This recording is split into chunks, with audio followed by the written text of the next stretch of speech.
Chapter 6: Casting the Burden and Pressing the Subconscious. When man knows his own powers and the workings of his mind, his great desire is to find an easy and quick way to impress his subconscious with good, where simply an intellectual knowledge of the truth will not bring results. In my own case, I found the easiest way is in casting the burden. A metaphysician once explained it in this manner. He said, "The only thing that gives anything weight in nature is the law of gravitation, and if a boulder could be taken high above the planet, there would be no weight in the boulder." And this is what Jesus Christ meant when he said, "My yoke is easy and my burden is light." He had overcome the world vibration and functioned in the fourth dimensional realm, where there's only perfection, completion, life, and joy. He said, "Come to me, all ye that are labor and are heavy laden, and I will give you rest. Take my yoke upon you, for my yoke is easy and my burden is light." We are also told in the 55th Psalm to cast thy burden upon the Lord. Many passages in the Bible state that the battle is God's, not man's, and that man is always to stand still and see the salvation of the Lord. This indicates that the superconscious mind, or Christ within, is the department which fights man's battle and relieves him of his burdens. We see, therefore, that man violates law if he carries a burden, and a burden is an adverse thought or condition, and this thought or condition has its root in the subconscious. It seems almost impossible to make any headway directing the subconscious from the conscious or reasoning mind, as the reasoning mind, the intellect, is limited in its conceptions and filled with doubts and fears. How scientific it then is to cast the burden upon the superconscious mind, or Christ within, where it is made light or dissolved into its native nothingness. For example, a woman in urgent need of money made light upon the Christ within, the superconscious, with the statement, "I cast this burden of lack on the Christ within, and I go free to have plenty." The belief in lack was her burden, and as she cast it upon the superconscious with its belief of plenty, an avalanche of supply was the result. We read, "The Christ in you, the hope of glory." Another example. One of my students had been given a new piano, and there was no room in her studio for it until she had moved out the old one. She was in a state of perplexity. She wanted to keep the old piano, but knew of no place to send it. She became desperate, as the new piano was to be sent immediately, in fact, was on its way, with no place to put it. She said it came to her to repeat, "I cast this burden on the Christ within, and I go free." A few moments later, her phone rang and a woman friend asked if she might rent her old piano, and it was moved out a few minutes before the new one arrived. I knew a woman whose burden was resentment.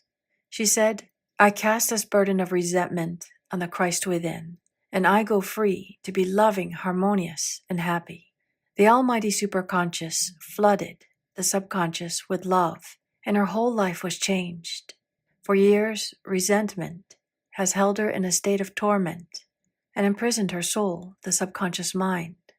The statement should be made over and over and over, sometimes for hours at a time, silently or audibly, with quietness but determination. I have often compared it to winding up a Victrola. We must wind ourselves up with spoken words. I have noticed, in casting the burden, after a little while, one seems to see clearly. It is impossible to have clear vision while in the throes of carnal mind. Doubts and fear poison the mind and body, and imagination runs riot, attracting disaster and disease. In steadily repeating the affirmation, "I cast this burden on the Christ within and go free," the vision clears, and with it, a feeling of relief, and sooner or later comes the manifestation of good, be it health, happiness, or supply. One of my students once asked me to explain the darkness before the dawn. I referred in a preceding chapter to the fact that often, before the big demonstration, everything seems to go wrong, and deep depression clouds the consciousness. It means that out of the subconscious are rising the doubts and fears of the ages. These old derelicts of the subconscious rise to the surface to be put out. It is then that man should clap his cymbals like the Jehoshaphat and give thanks that he is saved, even though he seems surrounded by the enemy, the situation of lack or disease. The student continued, "How long must one remain in the dark?" And I replied, "Until one can see in the dark. And casting the burden enables one to see in the dark." In order to impress the subconscious, active faith is always essential. Faith without works is dead. In these chapters, I've endeavored to bring out this point. Jesus Christ showed active faith when he commanded the multitude to sit down on the ground before he gave thanks for the loaves and fishes. I will give another example showing how necessary this step is. In fact, active faith is the bridge over which man passes to his promised land. Through misunderstanding, a woman had been separated from her husband whom she loved deeply. He refused all offers of reconciliation and would not communicate with her in any way. Coming into the knowledge of spiritual law, she denied the appearance of separation. She made this statement, "There is no separation in divine mind. Therefore, I cannot be separated from the love and companionship which are mine by divine right."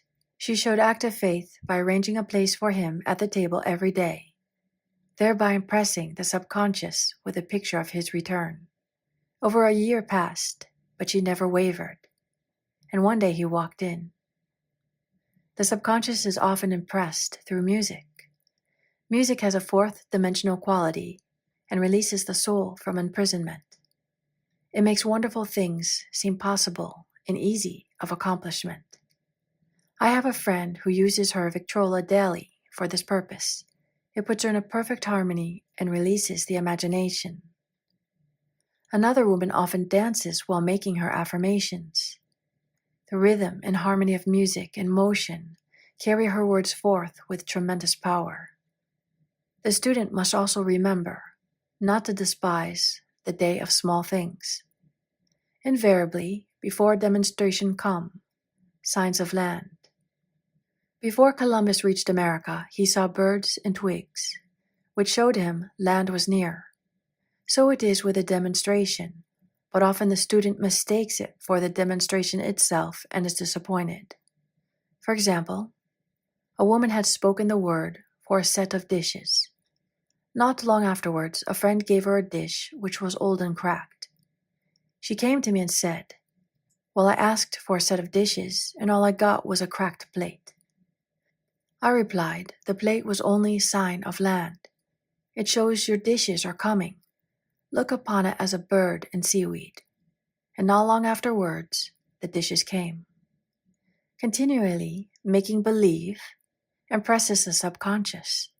If one makes believe he is rich and makes believe he is successful, in due time he will reap. Children are always making believe, and except ye be converted and become as little children, ye shall not enter the kingdom of heaven. For example, I know of a woman who was very poor, but no one could make her feel poor. She earned a small amount of money from rich friends who constantly reminded her of her poverty, and to be careful and saving. Regardless of their admonitions, she would spend all her earnings on a hat, or make someone a gift, and be in a rapturous state of mind. Her thoughts were always centered on beautiful clothes, and rings and things, but without envying others. She lived in a world of the wondrous, and only riches seemed real to her. Before long, she married a rich man, and rings and things became visible. I do not know whether the man was the divine selection, but opulence had to manifest in her life, as she had imaged only opulence. There is no peace or happiness for man until he has erased all fears from the subconscious. Fear is misdirected energy and must be redirected or transmuted into faith. I am asked so often by my students, "How can I get rid of fear?" I reply, by walking up to the things you are afraid of. The lion takes its fierceness from your fear. Walk up to the lion and he will disappear. Run away and he runs after you. I have shown in previous chapters how the lion of lack disappeared when the individual spent money fearlessly, showing faith that God was his supply and therefore unfailing.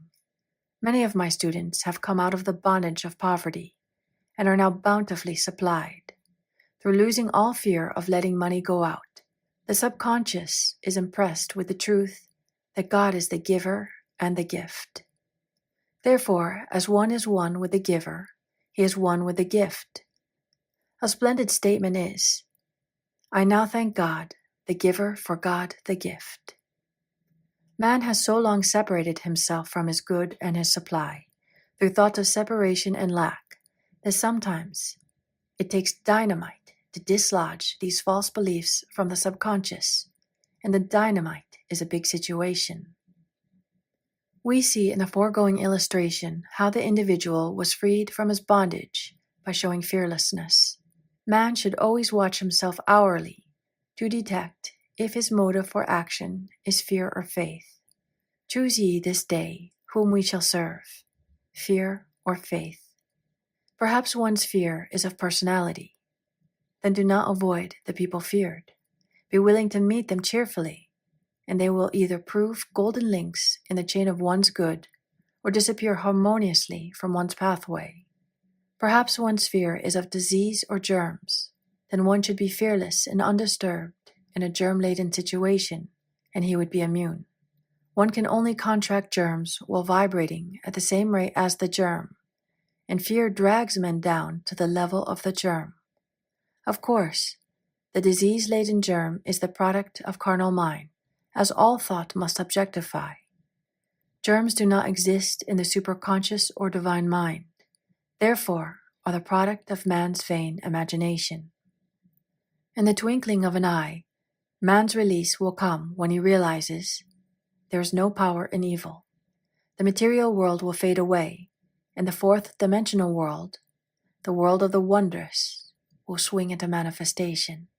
And I saw a new heaven and a new earth, and there shall be no more death, neither sorrow nor crying, neither shall be any more pain, for the former things are passed away. And this ends chapter 6.